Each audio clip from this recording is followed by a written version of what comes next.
Madame, Monsieur, bonsoir. Bienvenue aux 20h de ce 14 décembre 2020 sur Reflet d'Afrique Télévision. Les titres de ce journal. Até Bazor remporte l'élection à la présidence du conseil d'administration de la Société nationale de l'art musical. C'était au cours de l'Assemblée générale élective tenue du côté de Yaoundé samedi dernier et présidée par le ministre des Arts et de la Culture du Cameroun, Pierre Ismaël Bidoumpact. Après que les autorités traditionnelles se soient acquittées de leurs devoirs civiques en participant aux premières élections régionales au Cameroun, certaines d'entre elles, notamment celles du nord-ouest et du sud-ouest, ont été enlevées le week-end dernier avant d'être relaxées. L'un des trois chefs a malheureusement été tué par ses ravisseurs. En République démocratique du Congo, plus précisément à l'est du pays, un bilan provisoire de l'armée fait état de 12 morts et plusieurs enlèvements dans le territoire de Béni après une attaque vendredi soir. Madame, Monsieur, voilà pour les titres, les développements dans un instant.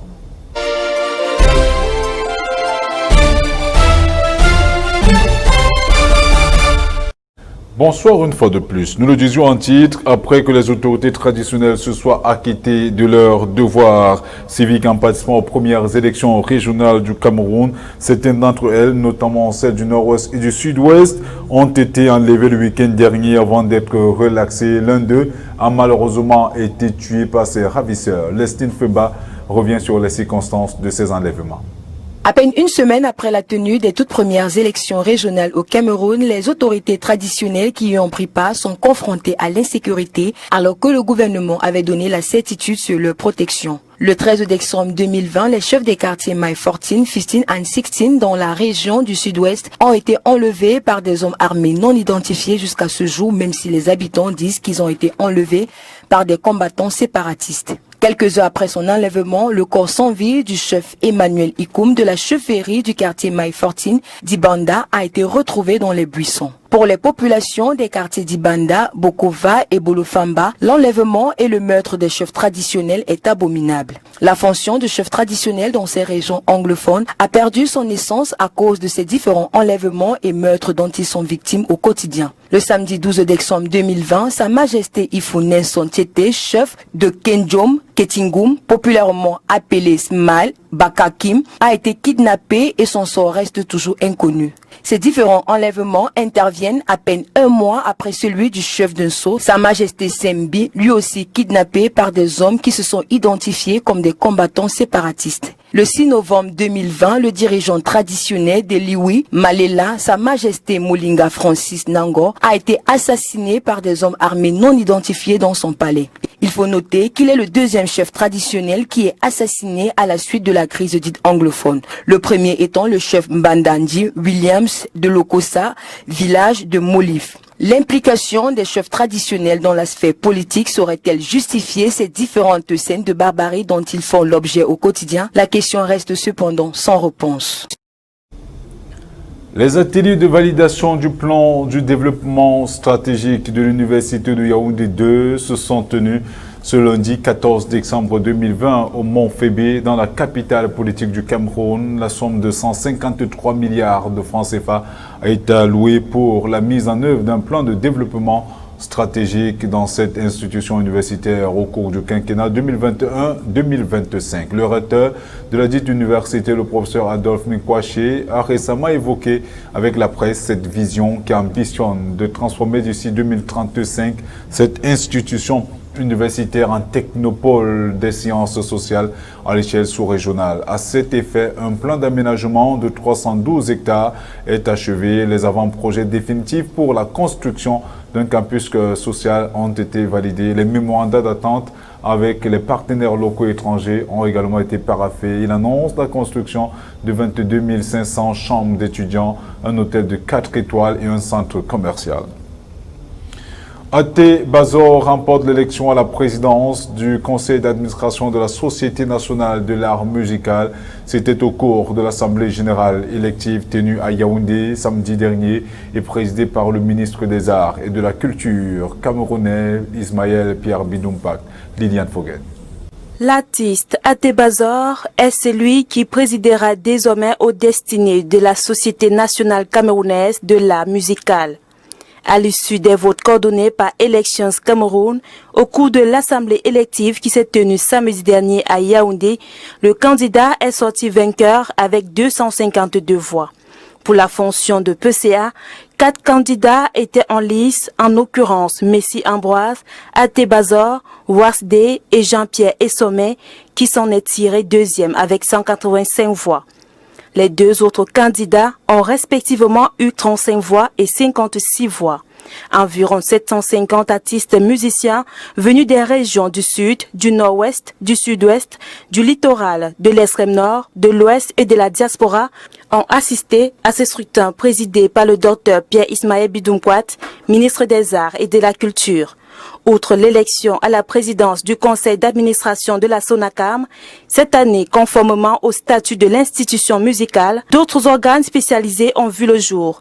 Il s'agit du conseil de surveillance avec à sa tête Dédi Eyango, le comité d'éthique, de discipline et d'arbitrage avec à sa tête Dinali, la commission d'identification, d'admission et de classification avec à sa tête Louis de Koum et enfin la commission de contrôle des programmes des musiques en ligne et de répartition avec à sa tête DJ Bilik. Au sorti de cette grande messe, le nouveau PCA Até Bazor n'a pas manqué d'exprimer sa satisfaction. Je suis vraiment heureux d'avoir remporté cette victoire qui est aussi celle des artistes. Avec moi, les artistes seront très satisfaits. Ils auront ce qu'ils méritent en matière de droits d'auteur, a-t-il affirmé.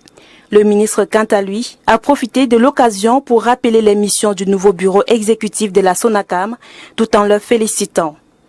J'adresse mes sincères félicitations au nouveau bureau exécutif de la SONACAM. Vous aviez le devoir de faire de la SONACAM un levier du vivre ensemble et de l'unité nationale.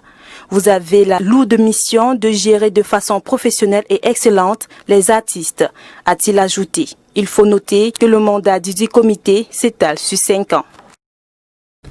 Pour se rapprocher de la population de Douala et de ses patients, l'hôpital à Kentini, l'un des hôpitaux de référence de la capitale économique, organise depuis ce lundi au sein de son enceinte hospitalière et ce jusqu'au 18 décembre prochain, la première édition de la journée de l'excellence. Pendant 5 jours, des journées portes ouvertes seront également organisées et des consultations seront gratuites dans toutes les spécialités. Nous y reviendrons.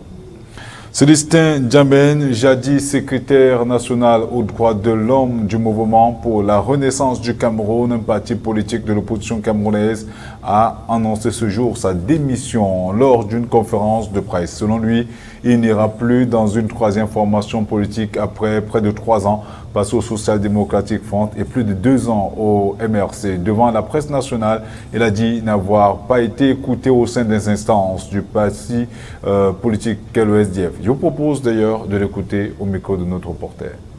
Il vient même d'ailleurs du directoire que cette décision de boycott, qui a ses effets négatifs jusqu'aujourd'hui, a été une décision unilatérale.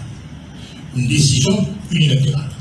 Parce que, au jour d'aujourd'hui, depuis le 24 novembre 2019, la veille de la clôture de liste aux élections municipales législatives, tous les militants, je dis bien tous les militants, étaient partants pour les élections.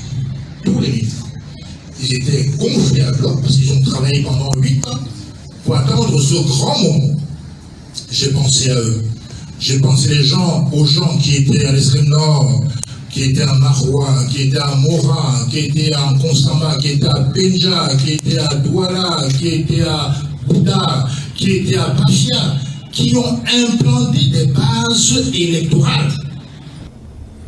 En République démocratique du Congo, plus précisément à l'est du pays, un bilan provisoire de l'armée fait état de 12 morts et plusieurs enlèvements dans le territoire de Béni après une attaque vendredi dernier. Régine Linda Ngobitek pour les détails. Le bilan est lourd dans l'est de la RDC. La nuit de vendredi à samedi a été marquée par le sang versé de 12 individus au cours d'une attaque imputée aux ADF selon l'armée. Le drame a eu lieu près de Mutunga, dans le territoire de Béni. Le groupe armé a tué à coups de machette ses civils. Selon les autorités militaires, il y aurait également eu des civils qui ont été enlevés par ce groupe de malfrats et parmi les victimes, il y aurait notamment Pius Manzikala, journaliste de la radio communautaire Voice of Wenzori. Dans un témoignage de Ricardo Rupande, directeur de cette radio, l'armée a confirmé le décès de Pius Manzikala, mais son corps n'a toujours pas été retrouvé contrairement aux autres. Le journaliste en question avait été pris en otage afin d'être utilisé pour transporter le butin des boutiques pillées par les malfrats. À ce jour, aucune nouvelle, aucun corps ne pouvant dissiper les doutes sur le fait de savoir si Pius Manzikala est toujours vivant ou sous l'emprise des ADF. Ce groupe armé s'illustre depuis 6 ans aujourd'hui par une série de massacres brutaux, des enlèvements et des pillages dans l'est du Congo et des attaques contre des cibles militaires onusiennes ou congolaises.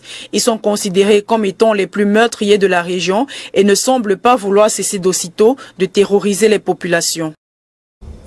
27 personnes mortes et de nombreux dégâts matériels sur le bilan provisoire de l'attaque survenue dans la nuit du 12 au 13 décembre 2020 dans le village de Toumour, situé dans la région de Difa au Niger. Selon certaines sources, près de 70 assaillants sont arrivés à pied dans ce village après avoir traversé à la nage le lac Tchad. Une attaque qui a été revendiquée par des djihadistes de Boko Haram. Carole Nekwa. La nébuleuse secte islamique Boko Haram a encore frappé. Une attaque qui est survenue le jour des élections municipales et régionales dans la région de Difa, située dans le sud-est du Niger. Selon des sources, certaines victimes ont été calcinées à l'intérieur des cases, tandis que d'autres ont succombé à la horde de balles de ces assaillants. Après avoir traversé le lac Tchad à la nage, ils se sont présentés dans le village Toumour. Ils ont martyrisé les habitants de cette localité pendant au moins 3 heures. Un incident qui est révélateur du climat dans le pays quand on sait que les élections présidentielles et législatives se tiendront le 27 décembre prochain. Un problème sérieux quand on comprend que la sécurité va peser pour beaucoup dans le processus électoral. Une course à la présidentielle qui donnera lieu à la première transmission du pouvoir dans l'histoire de cette ancienne colonie française. Il faut souligner que le groupe djihadiste Boko Haram est né au Nigeria en 2009. Il s'est ensuite établi des bases sur certains des multiples îlots parsemant le lac Tchad. Et depuis 2016, le groupe s'est divisé en 2 factions, celle d'Aboubacar Shekau, le chef historique du groupe, et l'État islamique en Afrique de l'Ouest. Malgré les annonces récurrentes de victoires militaires, Boko Haram et l'ISWAT ont continué à sévir. En 11 années d'insurrection, ces groupes ont été responsables de la mort d'au moins 36 000 personnes et de près de 2 millions de déplacés. En décembre 2019, le camp militaire d'Inad dans la région de Tillabéri a été submergé par une attaque djihadiste. 71 soldats avaient trouvé la mort après 3 heures de combat. Le 9 janvier dernier, le Niger a subi la pire attaque de son histoire à Chinégoda, à la frontière malienne, avec 89 soldats tués. L'armée nigérienne, comme d'autres armées du Sahel, n'a pas pu s'adapter à la donne de ce nouveau type de conflit. Les terroristes se fondent dans les populations et cela crée de la méfiance entre l'armée et les populations civiles. Cela mène parfois à des dérapages terribles chaque fois qu'une bavure de ce type se produit. Les relations entre les civils et les forces armées nigériennes se sont trouvées donc entachées au fil des années, car les populations civiles sont prises en étau entre l'armée et les terroristes. Les militaires suspectent les populations de cacher les terroristes et les terroristes suspectent les civils de donner des renseignements aux militaires. La Commission nationale des droits humains du Niger a révélé le 5 septembre dernier que 70 civils dans la région de Tillabéri ont été exécutés et l'on compterait près d'une centaine de civils disparus. Et une enquête judiciaire avait été ouverte à cette occasion. Selon l'Organisation des Nations Unies, 300 000 réfugiés nigériens et déplacés nigériens ont fui depuis 2015 les exactions des djihadistes et se sont réfugiés dans la région de Difa. Une région qui elle-même a vu sa capitale régionale être attaquée à 4 reprises en mai dernier. Des attaques au cours desquelles l'armée avait fait front, mais des scandales de corruption et la mort de civils tués par des soldats avaient entaché leur crédibilité. Outre Boko Haram, le Niger doit faire face dans l'ouest à ses frontières avec le Mali et le Burkina à des attaques de groupes djihadistes sahéliens. Tristesse, émoi et consternation étaient au rendez-vous au cours de la cérémonie funèbre du docteur Marcel Éloi Randi Chambrier. Ce brillant homme qui a ouvert la première polyclinique privée du Congo a été conduit à sa dernière demeure le week-end dernier. Lourdine Oyan et Marcelin Alinou, nos correspondants, étaient de la partie. Leur reportage. C'est un jour qui restera à jamais gravé dans les mémoires de ceux qui l'ont connu et particulièrement dans celles des siens. La dépouille du docteur Éloi Randi Chambrier, sorti de la maison funèbre, a été conduite à la polyclinique Chambrier avant d'atterrir à l'Assemblée nationale pour recevoir les honneurs des députés, car ayant occupé lui-même la fonction de président de cette institution lors de la 8e législature en 1993. Cette mixité, cette vaillance, cette profonde culture de la paix, vous l'avez également essaimée hors de nos frontières en présidant l'Assemblée parlementaire de la francophonie et en co-présidant l'Assemblée parlementaire paritaire des pays d'Afrique, Caraïbes, Pacifique et l'Union européenne. Après l'Assemblée nationale, direction le domicile familial où parents et amis étaient réunis. Sur place, la tristesse était perceptible sur les visages. Un homme sincère, un homme de principe, un homme de parole, de grande loyauté, de forte conviction, avec certes contrepartie sur les personnes indifférentes. Papa, tu fus un homme juste, fier de tes origines, de ta lignée royale, fier de ta mère, qui t'inculqua le goût de l'effort, fier de la famille qui sut demeurer à tes côtés, en toutes circonstances, fier de tes clans, Abemba, Asiga et Sissi, Sakekasa, Oulia et Aziza, qui t'ont permis d'entretenir et de perpétuer de solides traditions multiséculaires. Fier de tes enfants qui ont su faire bon usage des clés de la réussite que tu leur confias. Fier de tes petits arrière-petits-enfants pour le bonheur qu'ils t'apportèrent. Fier enfin de ton pays qui possède de réels atouts pour devenir une nation forte et prospère. De lui, l'on retiendra le souvenir d'un homme de principes et de valeurs. Plus qu'un père, le docteur Éloi Randy-Chambrier était un ami pour plusieurs. Sa disparition laisse un vide dans les cœurs de ceux qui le considéraient comme tel, à l'exemple du président de la République du Congo, Denis Sassou Nguesso. Je perds un grand ami, mais on doit aussi reconnaître que c'était un grand chef de famille et qui a soudé sa famille et a formé de grands cadres dans ce pays. Il y a beaucoup de choses à dire sur le président Chambrier, mais je crois qu'il laisse un vide dans sa famille et dans le pays. Né à Libreville le 1er décembre 1933, le docteur Éloi Randy-Chambrier fut le premier pédiatre gabonais. Outre sa riche carrière professionnelle, il a également marqué son empreinte dans le monde politique. Ancien député, ancien président de l'Assemblée nationale et ancien président d'honneur du Rassemblement Héritage et Modernité, le docteur Éloi Randy-Chambrier décède le 27 novembre 2020 à l'âge de 87 ans. Paix à son âme. Alassane Ouattara a prêté serment ce lundi 14 décembre pour un troisième mandat présidentiel à la tête de la Côte d'Ivoire.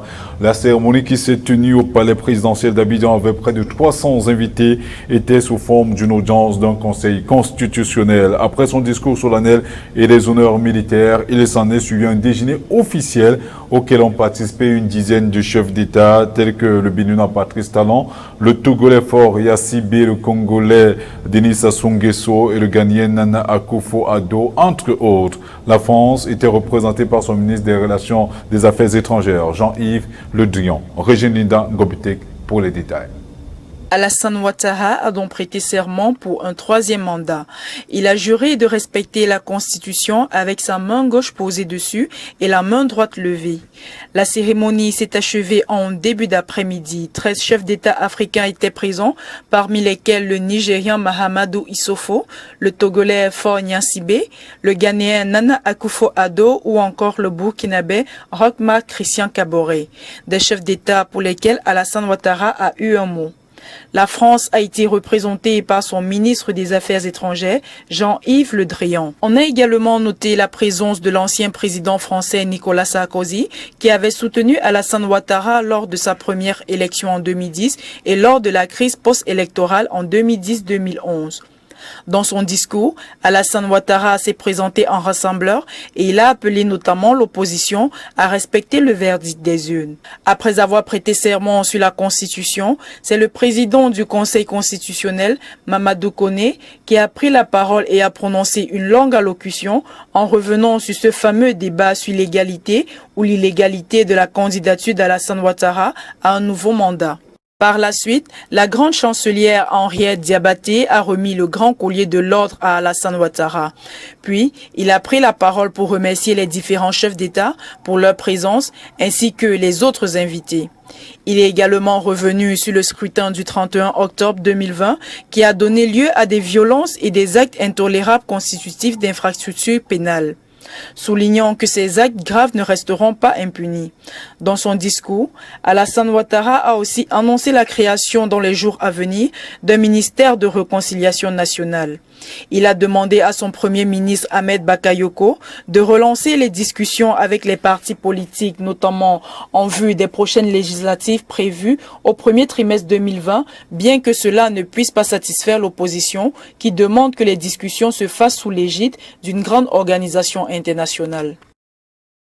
La course à la présidentielle et aux législatives a été officiellement lancée samedi dernier en République centrafricaine. En début de campagne, le président sortant, Faustin Ange Touadéra, grand favori de cette élection. Au Nigeria, dans une attaque des hommes armés sur une école au nord du pays, plusieurs élèves ont été kidnappés. Plusieurs jours déjà sont passés sans nouvelles de ces lycéens. Le gouvernement a néanmoins annoncé une opération en cours pour les retrouver. Blanchard Thierry-Sob.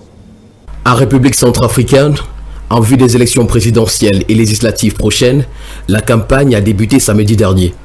Le président sortant Faustin Archange Touadéra, qui part comme grand favori, se dit rassuré quant à sa victoire prochaine, d'autant plus que François Bozizé, maillon fort de l'opposition, ne sera pas de la partie.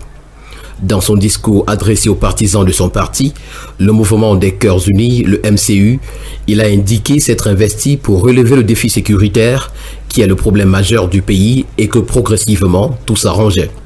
Sa détermination et celle du gouvernement, a-t-il ajouté, s'est traduite par la signature de l'accord de paix avec les groupes armés. Des mots de campagne pour essayer de dompter le cœur des électeurs. Au Nigeria, l'on est toujours sans nouvelles des lycéens enlevés à Katsina par des hommes armés vendredi dernier en soirée. Des individus ont attaqué un établissement d'enseignement secondaire dans le nord du pays, enlevant plusieurs élèves selon des témoignages des habitants. Arrivés à moto, ces bandits ont tenté d'entrer à l'école gouvernementale avant d'être repoussés par des policiers et l'armée au terme d'1 heure et demie de fusillade. Dans le même temps, un autre groupe est entré dans une école et a enlevé plusieurs élèves dont le nombre n'a pas encore été évalué. L'armée aurait localisé ces ravisseurs dans une forêt proche et une intervention serait en cours selon le gouvernement. Le président nigérian Muhammadu Buhari, en condamnant l'attaque, a qualifié ces kidnappeurs de lâches et a promis renforcer la sécurité dans les écoles. Au Ghana, après la réélection du président sortant Nana Akufo-Addo, le parti de l'opposition NDC de John Mahama continue de contester les résultats de l'élection en présentant ses propres résultats de la présidentielle. Les détails dans ce reportage de Lydiane Foggen.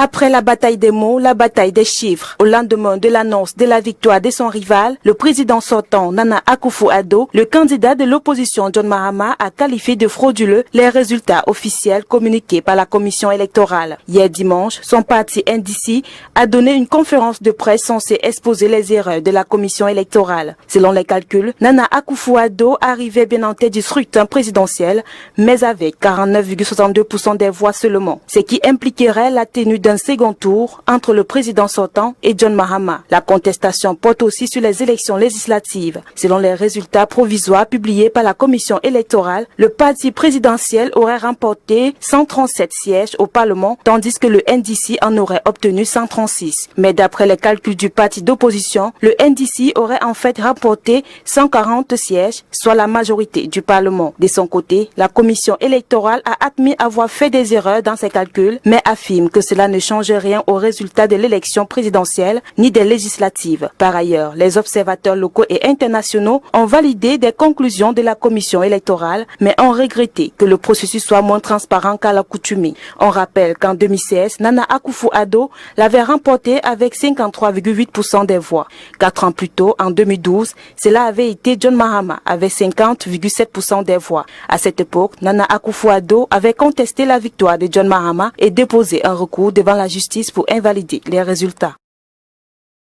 7,4 millions de Nigériens ont été appelés le 13 décembre 2020 à élire leurs conseillers municipaux et régionaux dans les 266 communes que compte le pays, malgré le massacre de 27 personnes dans le village de Toumour. La nuit de samedi à dimanche, les Nigériens ont pu accomplir leurs devoirs civiques et ce, après plusieurs renvois. Carole Nokwa pour les détails.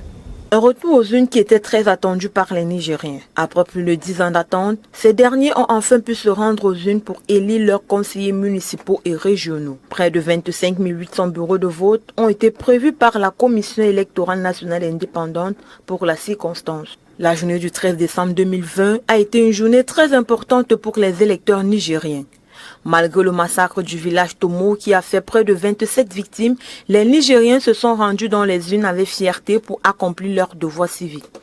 Ce qui n'a pas été le cas pour les habitants du sud-ouest du pays qui n'ont même pas pu s'enregistrer sur les listes électorales à cause des présences djihadistes dans ces localités. Pourtant, l'enjeu de ces élections était de taille. Il était question pour l'opposition de prendre la température avant les prochaines élections. Et l'enjeu de ces municipales a été le contrôle des grandes villes comme Niamey, capitale politique, et Maradi, capitale économique. À 2 semaines de l'élection présidentielle, ce double scrutin faisait office de test. La Commission électorale nationale indépendante, qui a commencé à centraliser les résultats dimanche au soir, a indiqué que le vote s'est bien déroulé dans l'ensemble du pays. Selon le président sortant Mahamadou Issoufou, ces élections constituent une répétition avant les scrutins législatifs et présidentiels du 27 décembre 2020 qui sont censés donner lieu à la première transmission du pouvoir dans l'histoire de cette ancienne colonie française. Il faut rappeler que dans cette course à la présidentielle, Mahamadou Issoufou ne pourra pas briguer un autre mandat. Au grand plaisir des Libyens, un road trip dans le désert a été organisé dimanche dernier. Les Libyens sont allés à l'aventure dans leur pays pour la paix et la relance du tourisme intérieur. Si quelques mois auparavant, ce convoi aurait ressemblé à un voyage en enfer à cause des différents conflits, aujourd'hui, les Libyens se sentent plus en sécurité depuis les cessez-le-feu signés en octobre entre les belligérants. C'est à bord de 304 que ce convoi, composé exclusivement d'hommes, a débuté son périple à El Khariat, à quelques 300 km du sud de Tripoli. Le voyage, qui doit durer entre 10 et 14 jours, les mènera dans le Tradrad à Cassus, une chaîne de montagnes à quelques 900 km au sud-ouest de Tripoli. Madame, Monsieur, c'est ici que nous mettons définitivement un terme à ce journal. Merci de l'avoir écouté. Les programmes sont en continu sur Reflet d'Afrique Télévision. Nous ne manquons pas de faire un clin d'œil à la communauté des malentendants qui suit avec beaucoup d'intérêt cette édition du 20h. Retrouvons-nous demain quand il sera exactement 20h.